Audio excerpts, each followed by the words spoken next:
After the last NASCAR Riverside race in 1988, NASCAR officials wanted to keep a road course on the schedule in the California region. After evaluating some options, NASCAR eventually settled on Sears Point Raceway.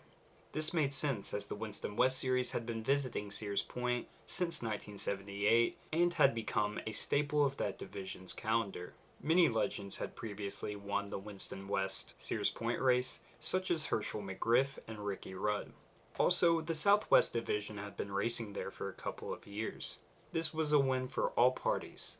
NASCAR was able to retain their hold in the California market, the local fans kept a road course race in their area, and fans across the country would be treated to a new track. It is also noteworthy that the carousel was used for this race.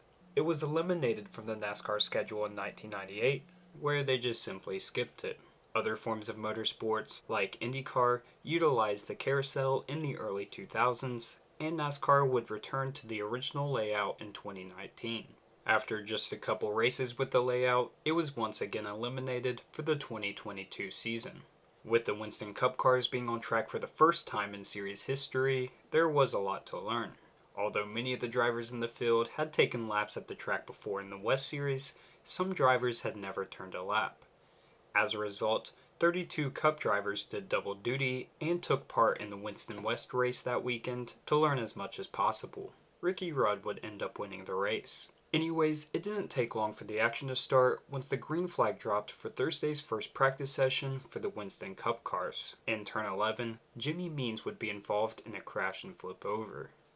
This left too much damage to Jimmy's roll cage and meant he wouldn't be able to take part in the race. There is no footage or really any description of the crash itself, but based on interviews later in the weekend, it sounded like Jimmy overcooked the corner, clipped the outside tire barrier, and turned over onto his roof. This is one of the slower turns on the track, and it's quite baffling that a car would flip here. This grew suspicion in the garage area about the tire barriers being used around the track. The next day in qualifying, Michael Waltrip wouldn't even make it to turn 2 before he found his car upside down. After his flip, Waltrip stated, "We were hearing stories. Okay, if you hang a wheel off getting into the carousel, you're gonna flip." I'm like, what do you mean you're gonna flip? How does that work? We saw cars do just that. One of the cars that did just that was me. Flipping was a big concern for the drivers, and rightfully so. When a car even slightly touched the grass, the driver would completely lose control of their car. This would send them into the tire barriers, which were the culprit of the flipping cars. Imagine the uproar of the drivers, fans, and media if the bad design of a track was causing serious accidents. This uproar would have probably led to action by NASCAR if it happened today. However, NASCAR didn't make a single change to the track over the course of the weekend. Drivers expressed their concerns, and many even admitted to just surviving. Terry Labonte just cruised around in qualifying and settled for a 26th place starting spot. This is the first time I've ever been to a road course where you can overcharge the corner and get off the course and overturn. I've seen 2 cars do that, and that's pretty wild. Rusty Wallace, who was starting on pole, warned drivers buried in the pack that they better get single file quick after the start of the race, or there was going to be a lot of cautions. Jeff Bodine started up in 8th, but admitted to not pushing the envelope. I just didn't push it. I guess I sat there and watched Michael flip and Terry spin out just ahead of me. I chose to take a conservative lap. Dale Earnhardt had strong words for the track as well. There's gotta be a half-mile dirt track around here somewhere we could be running. This is one of the toughest tracks I've ever seen. I really don't know why we're here. We're not gonna be able to race like we usually do. We won't be able to race all out. This is going to be a take care of your car and brakes race. As you can tell, the drivers weren't exactly thrilled about the track for multiple reasons. They didn't want to tear up their equipment, and they were upset about having to race much more conservative rather than just going for it. In Saturday's final practice, Alan Quickie made a small mistake, went wide, and nearly flipped in the carousel. If Alan made this mistake at an oval, he would have brushed the wall or only went wide. However, Sonoma had grass off either side of the pavement, nearly around the entire track, making the drivers lose total control of their cars. Braking and steering obviously do not work well on grass, so the drivers weren't able to catch their car to save it. They were just along for the ride. This is what the drivers were so upset about. They didn't feel like they could push their hardest knowing this was the consequence of such a small mistake. Additionally, there were even more concerns going into the race.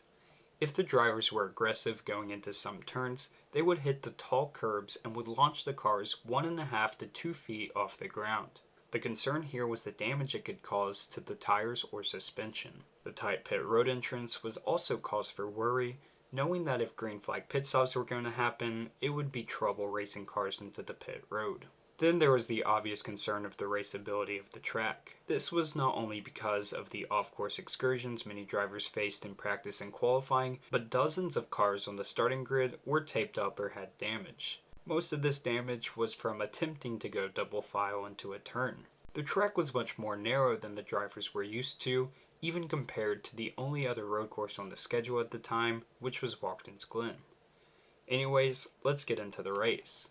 We're going to skip ahead to the first major incident. It actually happened under the second caution flag of the day. Mark Martin came in for a splash of gas, but the team had a miscue and the right rear tire changer took the lug nuts off of his wheel. Then this happened. Car. Yeah, I think Ricky Rudd had just got headed out. Mark Martin's on his roof. And here goes the tire down the racetrack. Mark Martin's car has overturned. There's Mark Martin around the car. Hey, get away from the racetrack, boy. After leaving the pits, the tire came off and Mark spun into the tire barrier, flipping the car upside down. Mark Martin ran off and even did a trackside interview while the team worked on his car. Amazingly, they were able to send Martin back out on the track before the drop of the green flag. He finished 31st, running 5 laps down. The second major incident of the race involved Dick Johnson, former 5-time champion in Repco supercars.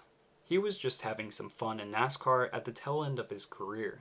Johnson went wide and smacked straight into the tire barriers, just another instance of a big price to pay for a small mistake. However, this incident did provide us with one of the greatest in-race interviews I've ever seen. I fired up in there probably a little bit quick and it just sort of slipped off the road a little bit, like it's as slippery as a butcher's block up here. There's more gunk on the road than there is on the kitchen table. So after this race, the flipping didn't stop. From 1989 to 2000, there were 9 flips at the track in the Cup Series alone. Only Daytona had more. Why was this? Well, it makes a lot of sense when you take into the consideration the track safety at that point. Road courses weren't abnormally unsafe or anything by means, but instead of walls, Sonoma had predominantly tire barriers. In the race weekend we covered in the video, there were 5 major incidents that resulted in cars hitting the tire barriers. The tires amplified what could have been less dramatic or minor wrecks. It resulted in 3 flips and a near flip, most of which probably could have been avoided if there were walls instead. Further, behind many of these tire barriers were dirt banks that cars could use essentially as ramps to turn the cars upside down. In the following years, Ken Schrader and Steve Park had nearly identical crashes in the same race. They would have only been hard hits at other tracks, but thanks to ramping up the dirt bank and using the tires as aid, they flipped upside down.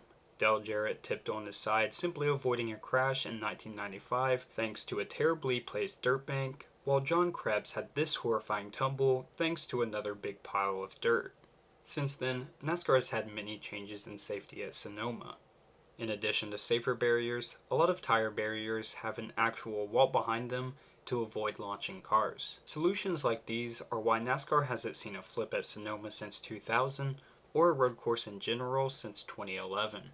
Anyways guys, that's it for this video. I hope you did enjoy. If you did, make sure you leave a like and subscribe, and I'll see you guys in the next video. Peace.